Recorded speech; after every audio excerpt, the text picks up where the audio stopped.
The damage, it seems, is not too extensive, my lord. But I'm afraid... No buts, Bunter. Thank Providence we're in one piece and so close to civilization. As you say, my lord. Nice and brisk then, me old sergeant. Left, left, left, right, left.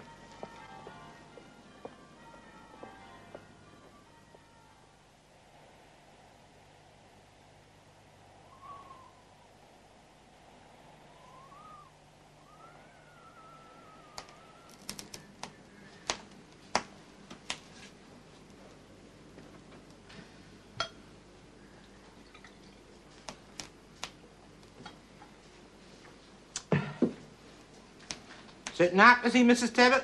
I'm taking notice, thank the Lord. The vicar's with him now.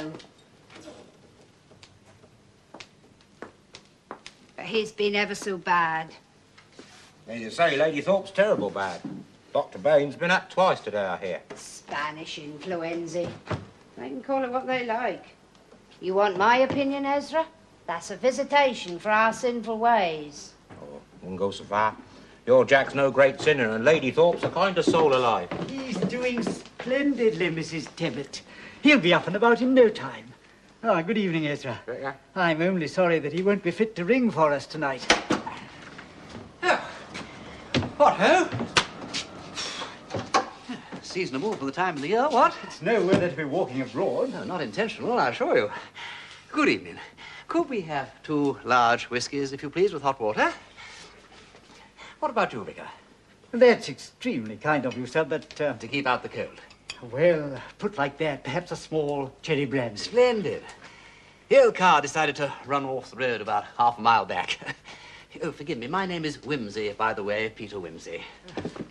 Venables, Theodore Venables. I'm the incumbent here. And this is my man, Bunter. Oh, how do you do, Mr. Bunter? How do you do, sir? And this is Ezra Wilderspin, our blacksmith. A most valued and respected member of the community. Mr. Wilderspin? What'll you have? Have a pint of bitter, is all the same to you, sir. And a cherry brandy, if you please, and a pint of bitter.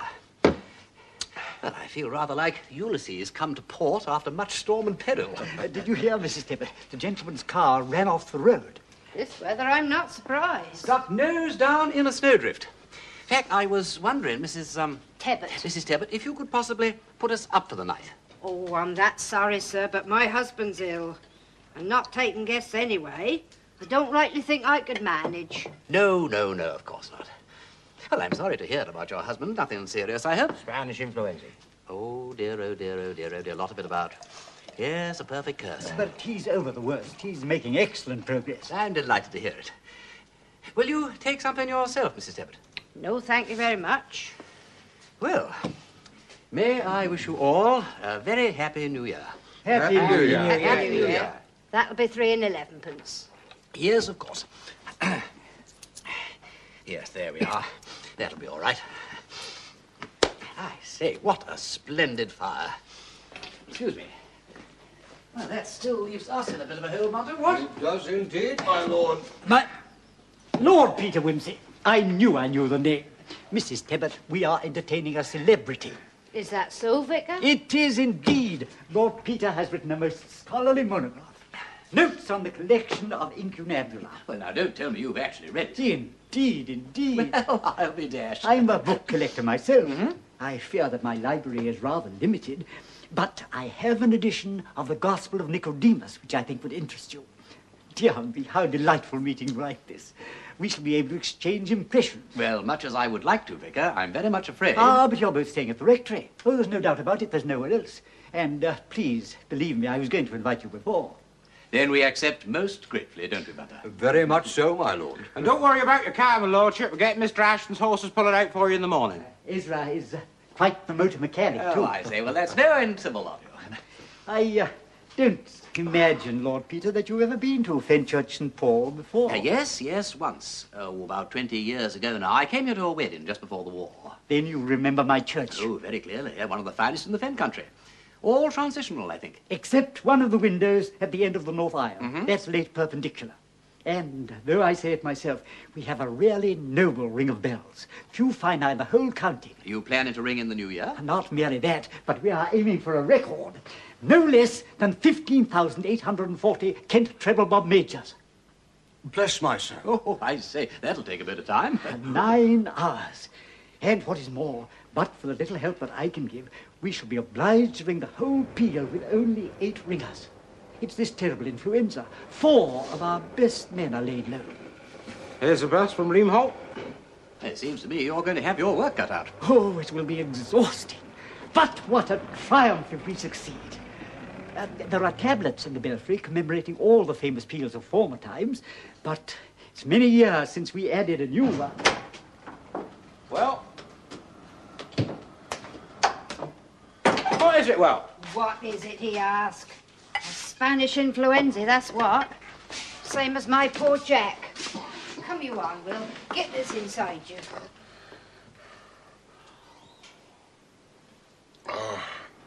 No, I've been feeling a bit queer all day, but on the bus just now coming back from Limode, I come over something terrible. So much for vaulting ambition. One of your 8 ringers? Yes.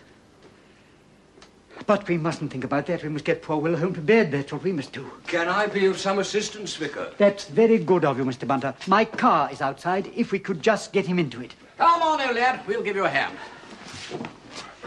We can go on to the rectory after we've got poor Will home. Splendid.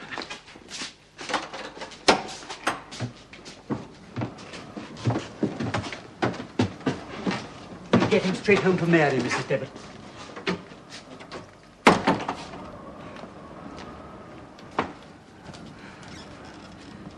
Over there, in my bunk. You sure, Jim? It's the only warm room in the place. Oh, they're damp, these cottages, ever so damp.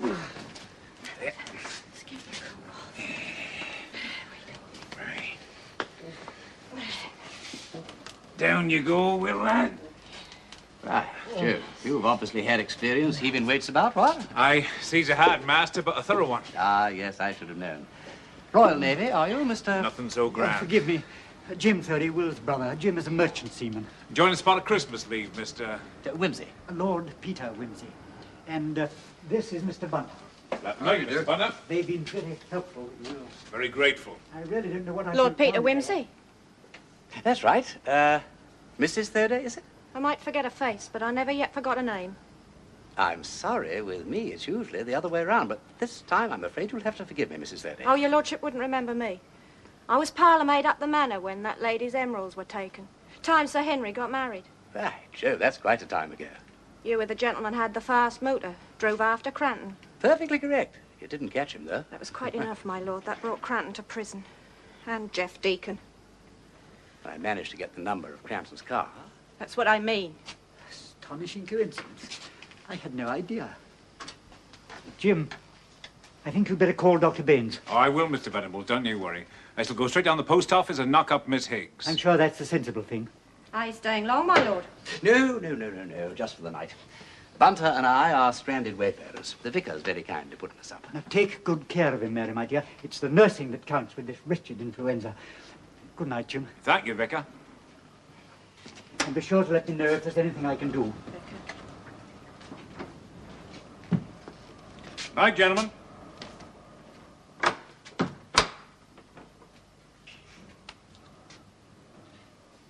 If you're going to the post office, Jim, you'd best go.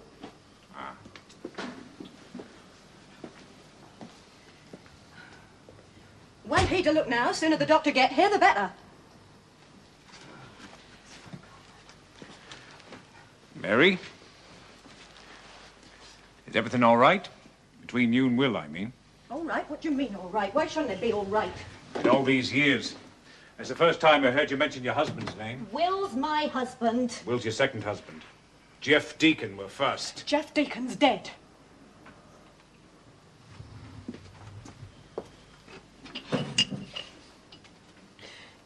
That was a shock, like.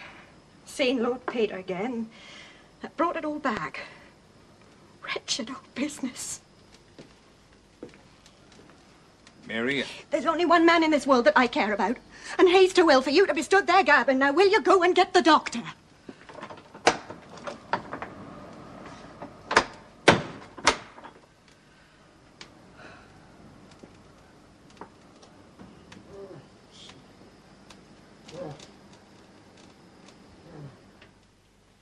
I remember Deacon breaking out of Maidstone and killing that warder. It was in all the papers when I was in hospital. There was quite a manhunt on at the time. Looked as though he got clean away. And I believe a body was found. 2 years later, in Kent, some schoolboys exploring a Dean hole. They found a skeleton still wearing remnants of convict clothing. The police were quite satisfied it was Deacon. And of course that meant Mary was free to marry Will Thody. It was 1920. It was the year we moved here. The very first ceremony that Theodore ever performed in Fenchurch, St. Paul. I think it can't have been at all easy for the poor girl, what with the theft and then Deacon being sent to prison. Not much fun, I don't suppose, at a small village being married to a convicted criminal. Naturally, what we know is mostly at second hand. There was a lot of gossip. I believe it was even hinted that Mary had helped her husband in the theft. Oh, complete nonsense, of course. She's a most respectable girl. Her only mistake was falling in love with him in the first place. Deacon was a very personable young man. I remember that quite clearly. And pulled a very good rope, what's more. Pardon? Yes, I remember Hezekiah Lavender used to say that Deacon, was the quickest chap at learning the Kent treble bob he'd ever had to do with. Oh, I see. You could do with him tonight then, Padre, what? Oh, indeed, indeed. Well, you'll have to excuse me, Lord Peter. I must go and break the news to the lads. They'll be bitterly disappointed. I am myself. It means we shall be reduced to ringing minors. Look, I've been thinking about this, Padre. Forgive me, about what? About tonight's peal. I used to pull quite a pretty rope myself. You did, Lord Peter? Well, not wishing to boast and all that, don't you know? Not treble bob. Treble bob. Mind you, it's a long time since I've... It'll come back to. It will come back to half an hour with the handbells. Oh, no, Theodore, really. Lord Peter's had a tiring night. No, as look it here, is. look. It was my suggestion. If I can get a couple of hours' sleep before midnight, I'll pull bells like Billy. Oh, but you shall. How splendid. I must tell Hezekiah at once. He can call the lads together for a practice ring on the handbells. You know, I cannot get over the amazing coincidence of your arrival here. It's as though heaven itself had intervened on our behalf. I can't tell you how grateful I am. You can't guess what it means to him.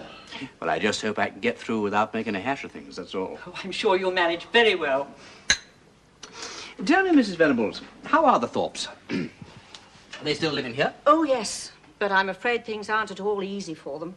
All that money gone, and then Sir Henry getting so badly wounded during the fighting in the salient.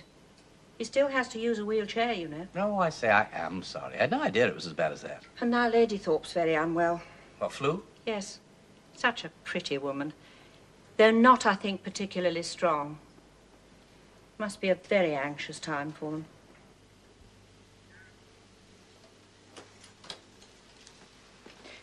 You really must stop worrying, Sir Henry. Lady Thorpe is going to be as right as rain in no time. Yes. Get me another whiskey, Mrs. Gates. Do you think you really ought to? Yes, I do.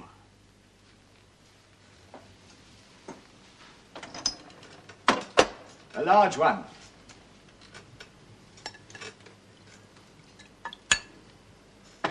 Is there not too much soda? I'm not at all sure that Dr. Baines would approve. Well, ask him if you want to. Here he is. You know I was only teasing. Mrs. Gates, I want you to go and sit with Lady Thorpe. Yes, of course, Doctor.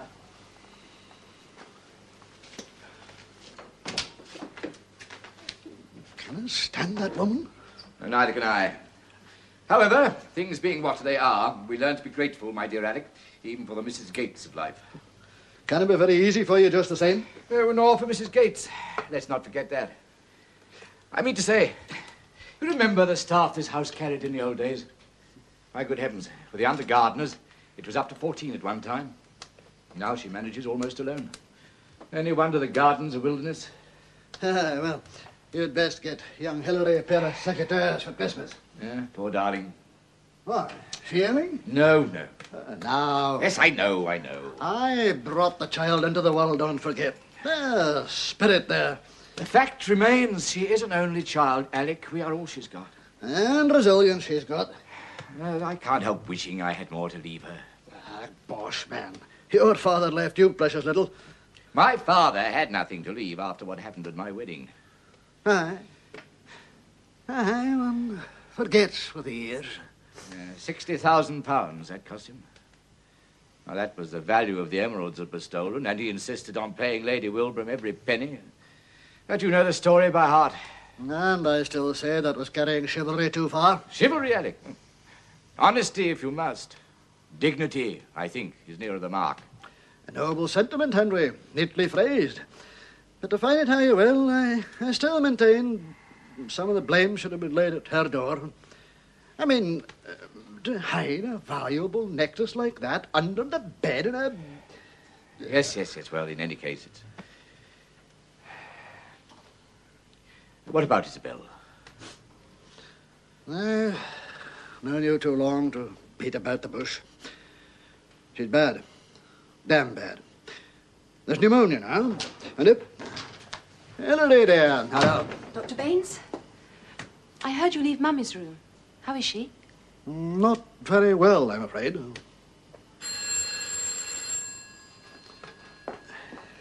I daren't risk moving her to hospital. I'll ring Leamholt. Ask him to send round a nurse. You don't think she has much chance? She has a chance.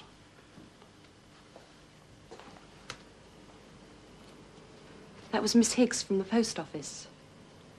Will Foday's got it now. I'll look in there on my way back.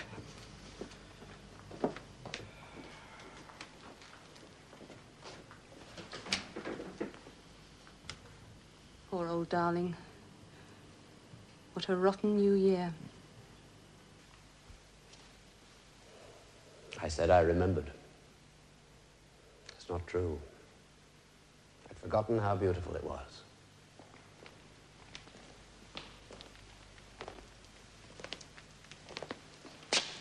He rode upon the cherubims and did fly. He came flying upon the wings of the wind.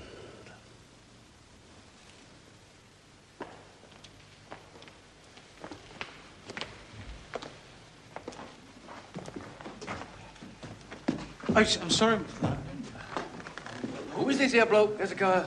Oh, I don't know nothing of him. Here come the Reverend now. Ah, here you all are.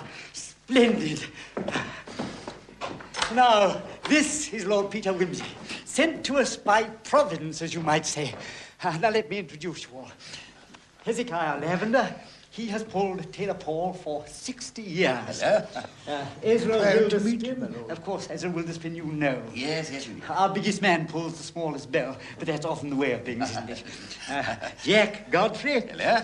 Jack has the honor of ringing our oldest bell, Batty Thomas, cast in 1338, no less. Mr. Donington. Mr. Donington? He takes charge of number 6. Joe Hinkin, my gardener, number 5. How do you do? Harry Go to Bed, number 4. Sexton, incidentally. Rather a good name for a sexton, yes. And Walter Pratt, our youngest recruit. Hello, Wally. He takes number 3. Well, that's all of us, I think. You, Lord Peter, will take number 2, poor Will Foday's bell. Righty, huh? Now, lads, the object of this practice is to let Lord Peter have a chance of getting his hand in again. 30 minutes, I think, should be quite sufficient. So, Hezekiah?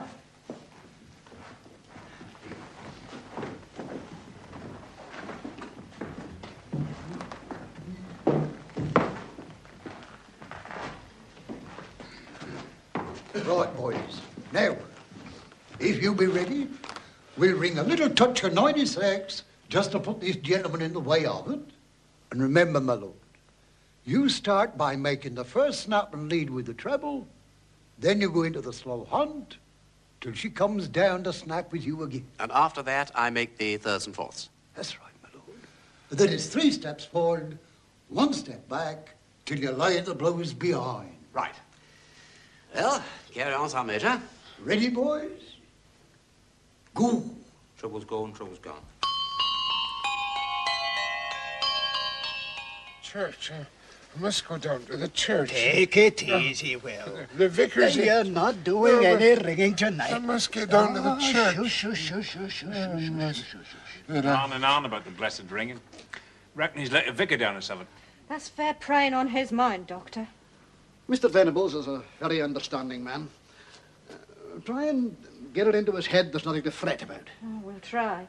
Keep him well covered meantime. The more he sweats, the better. And a tablespoon of this every 4 hours. It'll help bring the fever down. Bad luck this happening on your leave, Jim. Just so long as he gets better. Do what I said. I'll look in tomorrow.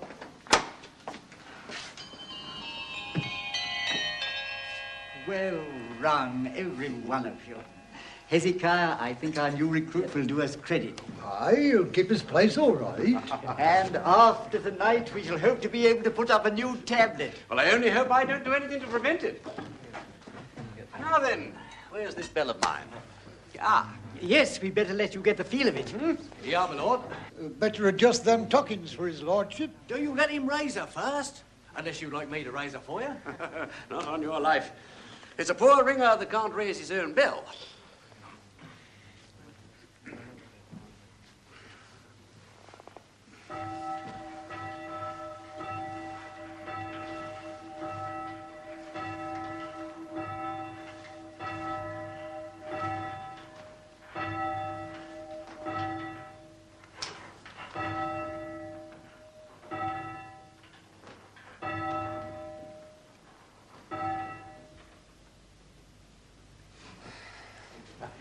Splendid, Lord Peter. Right, boys. Now listen, all of you. You comes here sharp at the 11:15, see? And you rings as usual for service. After Vicar have finished his sermon, then you comes up here again, quiet and decent-like, and takes your places. Then when they're a-singing their hymn, I ring the 9 tailors and the half-minute passing stroke for old years, see? Then you waits for the clock to strike. And when her's finished striking, I says, go. And mind as you're ready to go.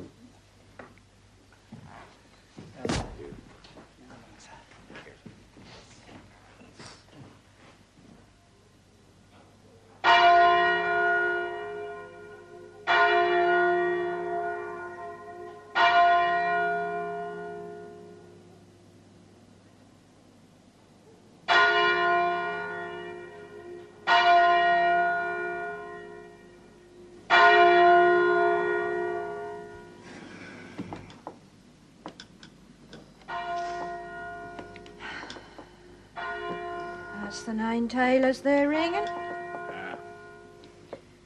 The death of the old year.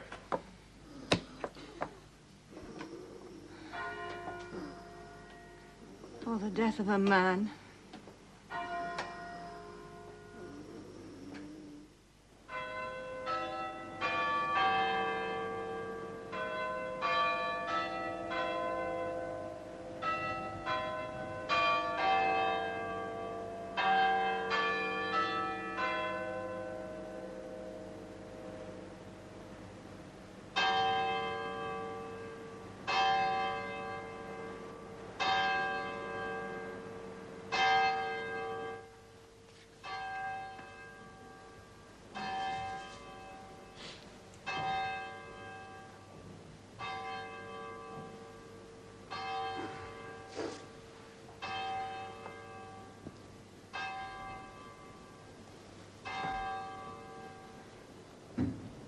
Right, boys? Go. Trouble's gone, trouble's gone.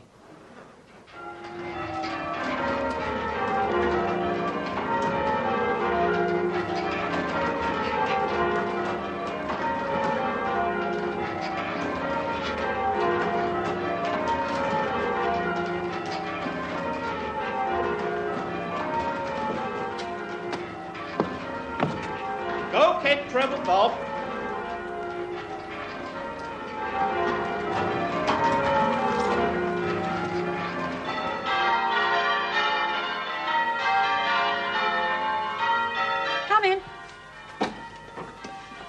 Mr. Bunter, is everything all right? Yes, madam. I have the beer and the 9 tankers prepared. May I take this opportunity of wishing you a very happy and prosperous new year? Thank you, Mr. Bunter, and I wish you the same. Well, they seem to have made a good start. Yes, indeed. A very cheerful sound. To tell you the truth, I've never really cared for bell music. It's too clamorous for me. I should never dare to say so to my husband. He's quite passionate about it. Well, I shall respect your confidence, madam. I'm sure you will, Mr. Bunter. Now, let me fetch my coat and I'll take you over to the church. There's really no need, you know. It's very cold outside. I can easily find my own way. Oh, it's no trouble. I'm going anyway. Mr. Venables always expects me to put in an appearance.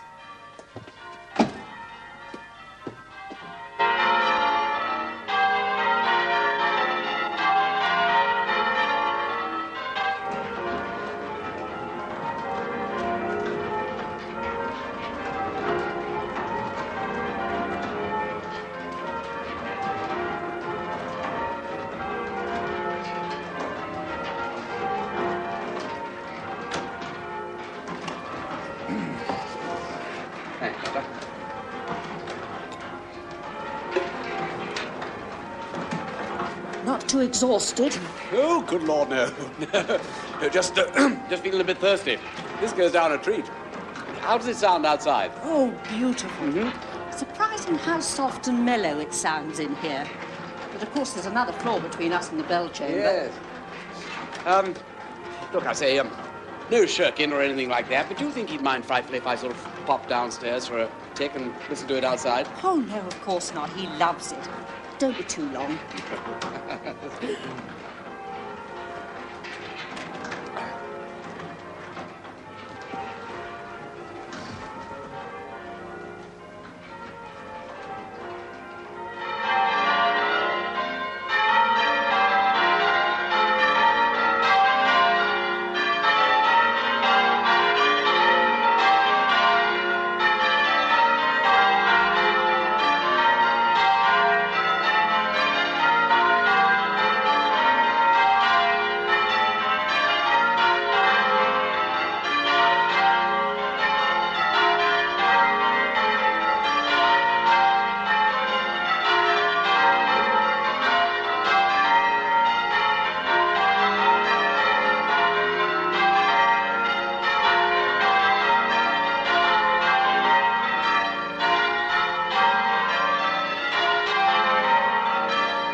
I'll take over now, Mary. You go get some sleep.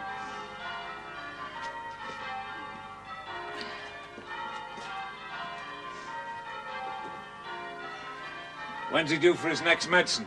4 o'clock.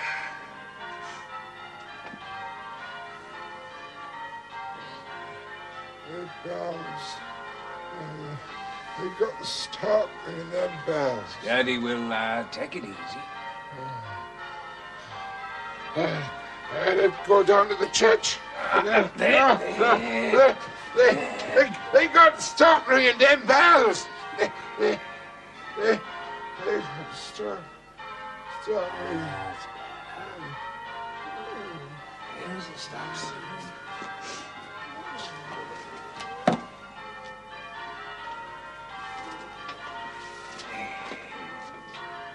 Jim, What is it, gal? money, Jim, look. I never seen so much money in my life.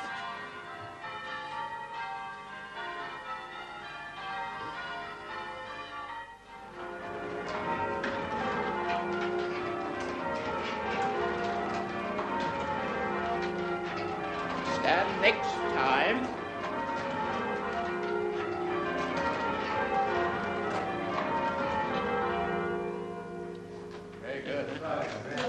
Magnificent! You've done it, lads, and it couldn't have been better done. It weren't bad. We done it. Well done, Wally. You can call yourself a real ringer now. And you, Lord Peter, we owe you a great debt of gratitude, every one of us. Perhaps now I can get on and get your old car repaired along. Yeah, I say, come on, take at least 10 minutes rest, old chap. We shall be able to put up that new tablet now, lads. What? That's very good. Yes, but first things first, and I think breakfast. Delicious thought. It's all waiting for us at the rectory. Come along, then. Sausages, bacon, hot coffee. Is that Batty Thomas you're looking for, Vicar? You'll find him up the loft. No, do I? I appear to have mislaid my keys to the belfry. Oh, well, never mind. Jack, you've got the other set. Aye, Vicar. Are you all ready? Speaking personally, I've never felt readier. Agnes, my dear. A message from the manor house, Theodore. It's Lady Thorpe. Sir Henry is anxious that she should receive the sacrament.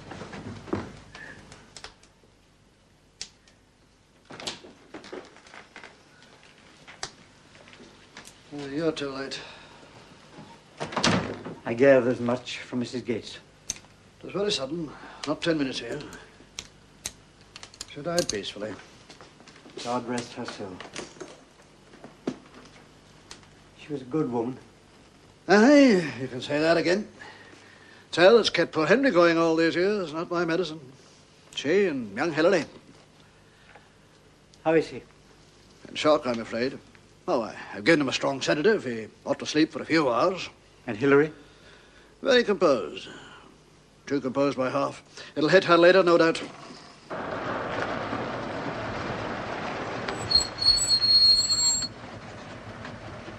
It does, as you say, my lord, afford a desolate aspect. You should see it when the floods are out, old lad.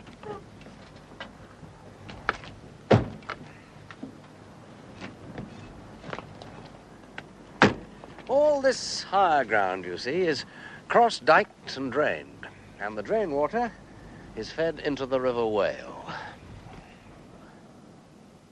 Well, Mr. Venables did try to explain. The waters meet at different levels, does it not? Hence the need for this. Van Laden's sluice.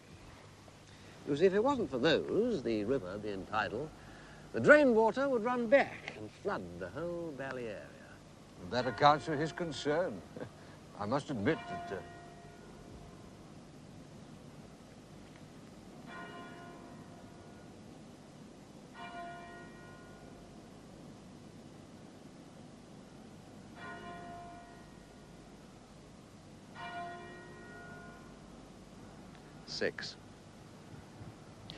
Six tailors for the death of a woman. Lady Thorpe, rest her soul. As you say. So time we were moving on, Bunter.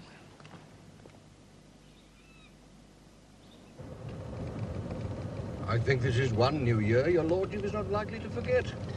For more reasons than one, old lad. We appear to have some company, my lord. Oh, good egg. Let's wave our hats. I'm off scattering sunshine as we pass.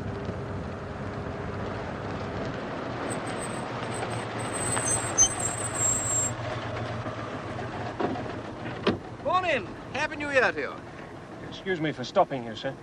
Am I right for Fenchurch St. Paul? You're quite right. Straight on till you come to the bridge. Cross over, turn left until you reach a signpost. About how far, sir? About 5 miles. You've got a cold walk, I'm afraid. Yes, sir. Not a very nice part of the country. No, indeed, no. Like a fag? Yes, please, sir. Here we are, look. Have a handful. Thank you very much. Here we are. You, don't belong to these parts? No, sir. Looking for work? Yes, sir. Labourer? No, sir. Motor mechanic. I see. Well, good luck to you. Thank you. Good day to you, sir. Hello.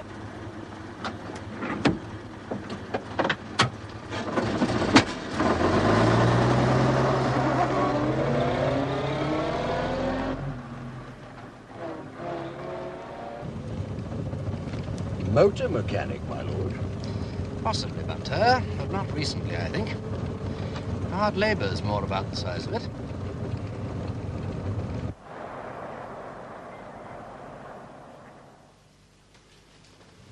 The Daffs are fantastic this year. I've got practically a carload to take down to the church. Hilary, my dear. Yes? Come here a minute. It's a lovely day. I don't want to cast a blight on the Easter proceedings. Well, then don't. But there is something that I must say. Now, if I should go west this time... Oh, darling. We must face the facts. Is that why you... Why what? Nothing. Please. Please. It's 3 months since Mummy was buried. There's still no headstone on the grave, and I... Oh, Daddy. Let's be sensible now. When I do go, I'm afraid I'm going to leave you pretty badly off. Don't talk such rot. Please. You're not going west, and anyway, even if you did. Well, there'll be enough to send you to Oxford. Girls don't seem to cost much there. And I'm bound to get a scholarship anyway. Miss Bowler says. Then when I've taken my degree, I'm going to be a writer, so there's really What are you going to write? Poetry? No. Bestsellers. Not just bosh, but stuff like The Constant Nymph. Miss Bowler says I have heaps of talent. Well, I'm delighted to hear it. Nevertheless, we must face the Golly, facts. look at the time. I'll miss my date if I don't hurry. I'll be back in time for tea. Just try and be good while I'm gone. I'll try. Bye, Daddy.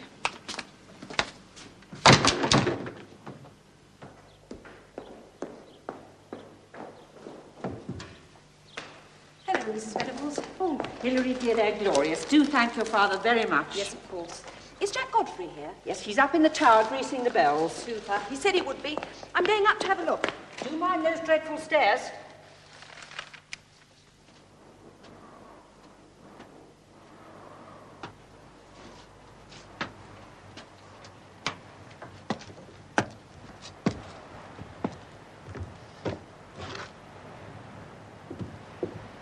Hello, Mr. Godfrey. Hello, Miss Hilary.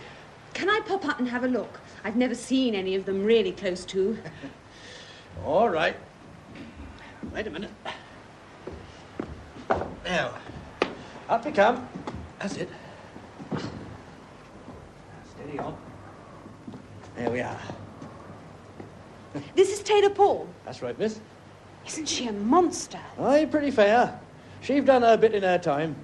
Mr. Venables told me there was an inscription. Oh, here it is. 9 tailors make a man in Christ. Is death at end in Adam yet began? 1614. I find that rather a complicated sentiment, but I don't suppose it was to them. Which are the others? Well, Gowdy, Sabath, John, Jericho, Jubilee, and Dimity. And this here is Batty Thomas, what Abbot Thomas once put up. Yeah, no, don't come no closer, miss. No, she's an unlucky belle. She ever fancies, and I wouldn't care to risk it. What do you mean? Well, you see, she's my own belle. I rung her close on 15 year. She've no quarrel with me, but she have killed 2 men in her time. She come down on the head of one of Cromwell's soldiers. And then there was a lad in old Rector's time, he tried to raise her, and he got himself hanged in the rope. So, if you don't mind, miss, I don't fare to take no chances with Batty Thomas. All right, Mr. Godfrey. If she's a killer, she's all yours.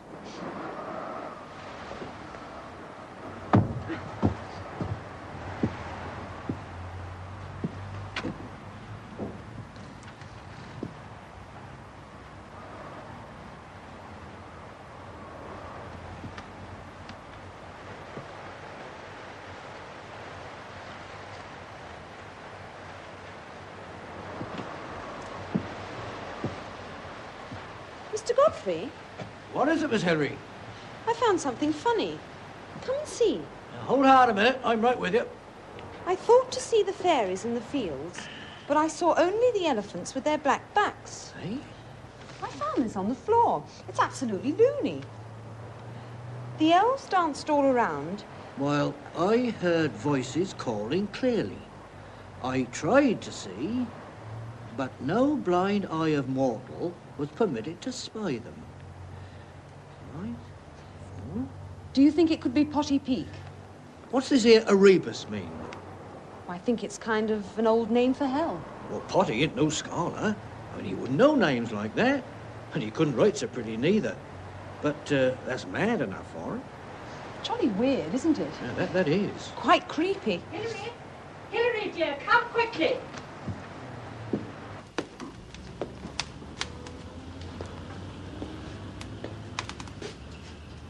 Sir Henry Thorpe, Bunter. He's dead. After a long illness at the Manor House, Fenchurch St. Paul. I am sorry, my lord.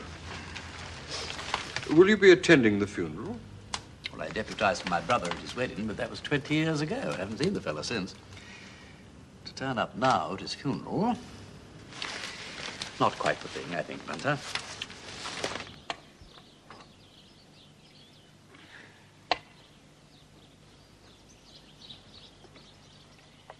It's always the same, Wally. When a man wants to be buried with his wife, you can't do a decent job. If I'd had my way, I'd have dug a new grave alongside.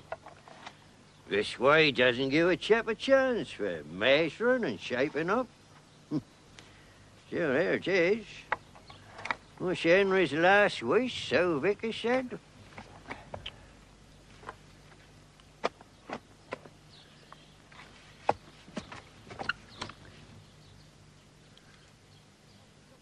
Oh, my good Lord. What is it, Wally? I know. But it didn't ought to be there, Mr. Go to bed. Something horrid. Yeah. You're right, boy. It didn't ought to.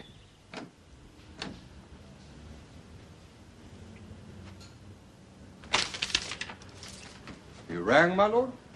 I certainly did, Bunter. Pack our bags and cancel all my engagements. We're going to an inquest. Certainly, my lord. May I inquire where?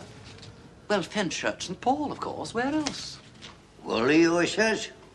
That's a sleeve. And what's more, there's an arm inside it. So, we gets to shuffling away again, going very careful. And after a while, we sees a leg. So, I tells him to get rid of the shovel and use his hands. He says he doesn't like to. But I told him not to be a fool, 'cause he can always wash his hands when he's done. So, we clears away, very careful. And then at last we sees him plain. What precisely did you see? A man's corpus. Go on. Well, he were wearing an ordinary suit of clothes. And it looked to me as though he'd been a lying there a goodish while. Did you notice anything else, Harry? Yes. He ain't got no hands. And his face, well, it's my belief his own mother wouldn't... But you can't say for certain you recognize the deceased. If I did, I should be telling a lie. But it's a fact, he ain't unlike the chap that come to me New Year's Day looking for a job. Said he was a motor mechanic out of work. I give him a trial and he done his work well. For 3 days. Where was he living during this time? My house. And all of a sudden, off he go in the middle of the night. Never seen him no more. What day was that? Same day as they buried her ladyship. Saturday, 4th of January. What was the name of this man? Called himself Stephen Driver. Is there anything more you can tell us about this man? I don't know as there is, sir. Ezra, don't you remember? What about all them funny questions you told me he asked you? Oh, why? I was clean forgetting. Yeah. He said he hadn't ever been to this here village before, but he knew a friend as had. And this friend told him to ask after a Mr. Thomas and a Mr. Paul. Said Mr. Thomas wasn't quite right in the head and that Mr. Paul was a tailor or something like that. Well, come to me straight away, see? I said, your friend's been having a game with you. They ain't men's names, they're bells in the church. Batty Thomas, Tailor Paul. After that, he asked a sight of questions. Did the bells have writing on them and so on? I said, well, some of them did, but if he wanted to know more, he'd better ask the vicar. And Stephen Driver asked you about the bells, Mr. Venables? On no occasion. Did you meet him? I think I saw him once at the forge. I was delivering the parish magazine, but I didn't speak to him. I see. Now, your own keys of the church, they are always in your possession? Well, yes. You seem not quite certain. Well, it's merely that I'm very absent-minded. I do mislay things from time to time. Have you ever mislaid the keys? Yes. I did at New Year. I remember very clearly. We had just rung 15,840 Kent treble bob majors, 9 hours ringing, and I realized it when I wanted to lock up the belfry. But as Jack Godfrey had the other set, I didn't really bother. But you found them, your own keys, subsequently? Well, I did not, but Emily did. She's our maid. They were on the shelf in our scullery. The deceased was wearing a suit of navy blue serge. It was of poor quality and much deteriorated from its burial in the earth. On the other hand, sir, it wasn't old.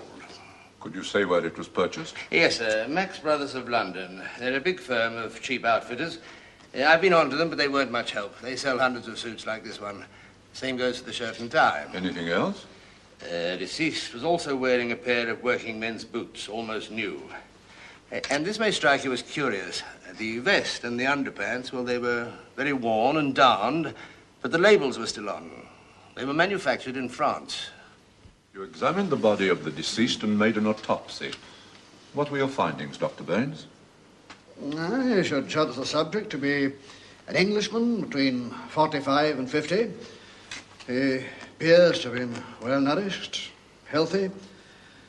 The extent of decomposition suggests that the body had been lying in a grave between 3 and 4 months. The internal organs and soft tissue generally were fairly well preserved. I could discover no signs of any external injury except upon the head, arms, wrists and ankles.